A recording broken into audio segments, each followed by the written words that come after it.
Hi, everyone. Tell me, who are the parents here? Can you put up your hands? Thank you. So whoever they are, teacher and educator, you can have a sleeping mode right here for 20 minutes. Take a break, right? Anyway, I think I'm just a leftover because I didn't want to repeat what a lot of educators like Dr. Molly and Samhari, they were talking a lot of very good software as well as some of the material that I cover. So I'm the leftover. So when the leftover wanted to make something good, then I just have to say something that the other speaker hasn't spoke for. And especially including Glenn. Glenn and I know each other for so long, and Christopher is the guy that I met when we were working in the Ontario Science Centre. Anyway, what I would like to talk about today is talking about the 9 different elements that parents should know. Now, I know that we have 20 minutes, so I may not be able to cover all of these material. As a matter of fact, some other educator, like Mr. Moley and Samhari, is it how I pronounce your name right? If it's not, then pardon me, okay? And because you guys have covered so much good material, so all these things that I'm talking about for the 10 different elements that parents should know, and it may be covered some other time because each of these elements that it can talk for one session of the workshops. And also, after the break, if you ask me, oh, where can I get this material? I would be able to tell you which are the books that it would cover. So, but it is important for me to let all the parents know that all these ingredients are so important. To tell you the truth, just like what Glenn said, I didn't have a PhD or education degree in master. But the job that I have done and my training was basically from accounting field, auditing, as well as business administration. That was my field. But people would say, why you move from that field to here? Just like in this generation, especially a lot of people around between 19 to 35, we have been doing so many different work. So in our days, that wasn't any difference. So what I did was, when I saw Christopher bring the dog here, the K9, 42 years ago, I was a custom officer. Could you imagine me? A little tiny girl as a custom officer at the front line, worked for 5 years.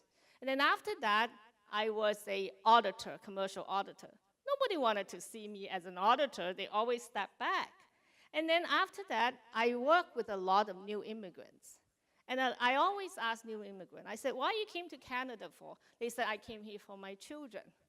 Then I said to myself, because I was helping them to do a lot of business, I was helping them to do a lot of workshop, telling them the protocol and telling them all the different government rule and regulation within 90 different federal and provincial governments. So I established a passion that I said to myself, well, they come here, it was so practical, they wanted to learn how to do business and ask me all kinds of things, then I coached them for different type of workshop.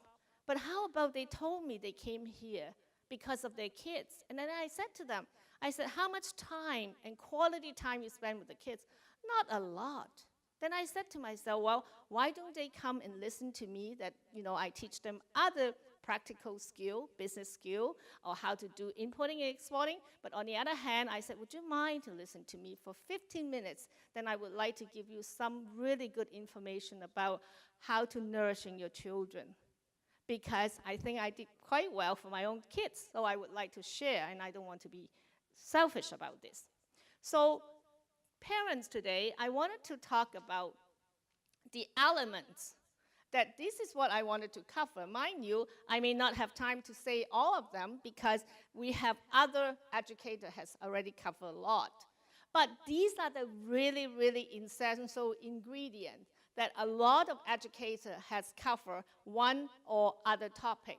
But instead of just cover one or other topic, I would like to put it in a comprehensive elements, because we should understand our children, because understanding your children would make the difference of, because people would say, oh, I have a very introvert kids, I have a very extrovert kids. In order for you to have a good communication with your children, you have to understand what kind of child you have.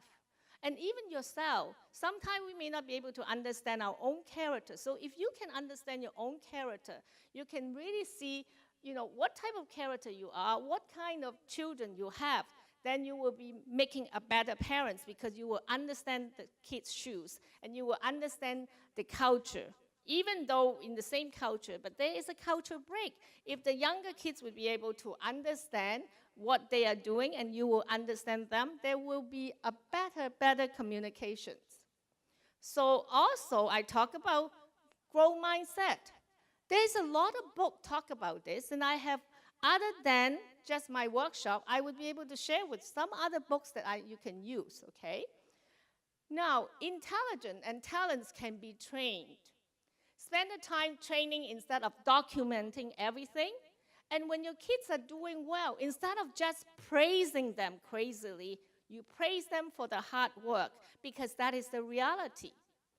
And for growth mindset, just like Dr. Molly has mentioned, resilience is important. Just like Glenn was mentioning, there's a lot of things that we thought we could do it so well, but the reality doesn't come that way. Then as a parent, how do we drill resilience, grit to the children? That is something that, as a parent, that is one of the elements, that is a very vital skill. And from there, also, we would be able to see how we make our children practice not just EQ, okay, AQ and CQ as important. The next thing what I wanted to say is about multiple intelligence. As you all understand, okay, we all have multiple intelligence. How can we use all the multiple intelligence to apply to the work? Everybody is so differently. Somebody may be, let's say an introvert person doesn't like to speak a lot.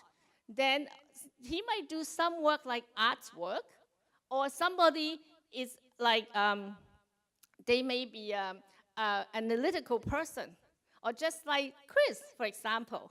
He is a STEM guy, no doubt about it, right? He can show you so many things, but it can be also blend in.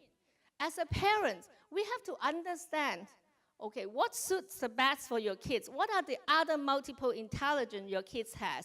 What is that come up with? That is come up with helping you to understand the talents of what your kids has, and understand and help them to develop their passions. This is very important, honestly, to myself. Why I am standing here is not because I like to just make money for my business. It's actually, I have retired when I was as an officer. When I was in year 2013, I retired. Why I like to do this thing is because I find out I have very strong passions that I like to help young people. Just my own kids. So another thing I also wanted to talk about, mindfulness. What is mindfulness helping us? The basic human ability is to full presently aware of what we are doing without interpretation and judgment. And also, if we have mindfulness, we understand mindfulness, then it will help us to reduce anxiety, depression, stress, all these.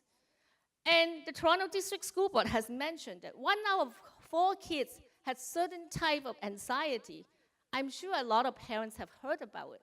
Why is mindfulness so important? If we can practice and understand this, and parents is the mirror for the kids. If you have all these kind of elements, then it would be able to help your kids to reduce a lot of stress. Okay? Look at this guy. Isn't that funny? His passion is taking pictures. What happened to his foot? There's lava over there already. So passion is really, if you have all the other previous ingredients, then you help your kids to develop the passion. Isn't it really matter whether it's 21st century e-learning or not e-learning? It really doesn't matter, right?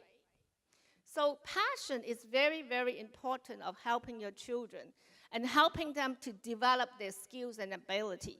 Because if someone has a very good passion, they can overcome everything. And their resiliency, the grit would overcome all these.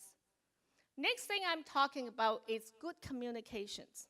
And that was something really was in my mind a lot of the time when I was helping new immigrants for the last 18 years. They always say, I come here to Canada, it's for my children. But how do we communicate with the children? What kind of quality and times that we have to communicate with children? Okay, and parents has to communicate children to understand the kids' culture, to understand and have sympathy, empathy, and more, what we have to say is, parents has to be a good listener. Listen to the kids first before we offer the content. Understand the shoes first before we will open our mouth to say something, okay? And also, parents has to learn how to learn. Today's, we are continuing learning, not just the kids to learn. Parents has to learn to upgrade ourselves. There are all kinds of different methods of learning. Dr. Freeman, technical learning is only one kind that I mentioned about here. And also, we always encourage the STEM activities. What I wanted to say is, just like what Glenn said, okay, we always think STEM is important. What is STEM? STEM is science, technology, engineering, and math. Why I'm showing this? Okay, it's because a lot of parents say, oh, my kids is not good for STEMs. My kid's only good for arts. What I wanted to show here, if there is nobody can do very beautiful design artwork, then that would not make it pretty and beautiful and with a unique design. So STEM and arts are parallel equal as important. So I don't want parents to say, oh, today the workshop, the future workshop is for the STEM. Not so. We have to have a well-balanced and talk about and understand about other things as well. So STEMs and arts are equally important. The last thing that I wanted to say, I know that my time frame, somebody is telling me about my time. I only have three minutes left. The most important role that parents to do, because I know other educators has described and mentioned and covered everything. My job is just to make sure parents is the best educator, influence their own children. You are the role model.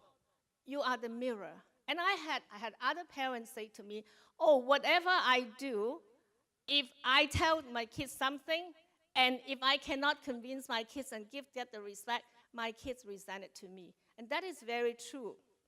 Your wise talk with the content and be a good listener, have a good attitude, then you gain the respect from the kids. Building the wise, unconditional love, your resiliency of solving the problem, your attitude,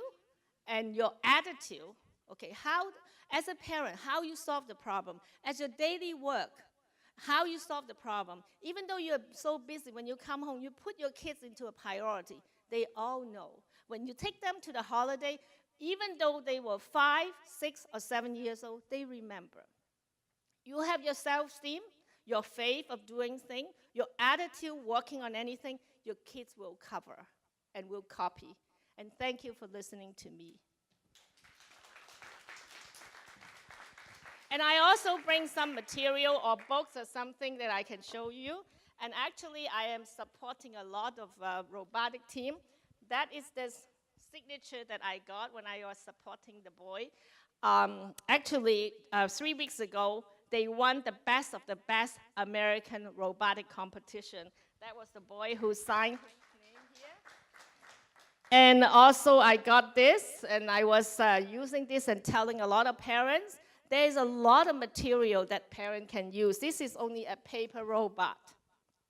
Okay, I have a lot of material that I can share with you later after the break, okay? Thank you. Thank you very much, Amelia. Thank you for your insightful presentation.